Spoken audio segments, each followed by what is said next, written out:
অসমৰ এজন সাংসদে 15 দিন সময় ইছলামাবাদত থাকি অহাৰ তথ্য অসম চৰকাৰৰ ওচৰত আছে আৰু এই সংসদজনে পাকিস্তান দূতাবাসৰ লগত তেওঁৰ সম্পৰ্ক ৰাইজৰ সন্মুখত আছে আৰু বহুত কথা পোহৰলৈ আহিব। সেপ্টেম্বৰ মাহৰ ভিতৰত এজন গৌৰৱী পিতৃৰ সন্তান কেনেকৈ দেশৰ বিৰুদ্ধে যাব পাৰে তাৰ জল পট প্ৰমাণ আমি এক্সপোজ বুলি নকওঁ, দেশৰ স্বাৰ্থত ৰাইজৰ সন্মুখত আনিব লাগিব।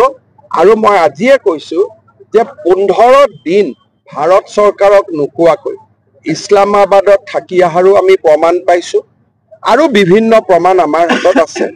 গতিকে মই ভাবো যে তাতেই কিজানি নামাজ পঢ়িব শিকি আহিছে, যি ধৰণে নামাজ পঢ়ে। গতিকে এই গোটেই কথাবোৰ সেপ্টেম্বৰ মাহৰ ভিতৰত আমি জনতাৰ সন্মুখলৈকে আনিম। পাকিস্তান আমাৰ ডাঙৰ শত্ৰু, কিন্তু দেশৰ ভিতৰত থাকি পাকিস্তানৰ গুণগান কোৱাসকল তাতকৈ ডাঙৰ শত্ৰু। এই কথাটো আমি মনত ৰাখিব লাগিব। বাহিৰৰ মানুহজনক দেখিলে গম পাওঁ ই আমাৰ শত্ৰু, কিন্তু নিজৰ জনক ঘৰত থাকিলে আমি গম নাপাওঁ এ আমাৰ শত্ৰু। যি নহওক বিভিন্ন জনৰ সহায়ত আমি বহু দূৰ আগবাঢ়ি গৈছো। সেপ্টেম্বৰ মাহৰ 30 তাৰিখৰ আগতে আমি প্ৰতিবেদন জনতাৰ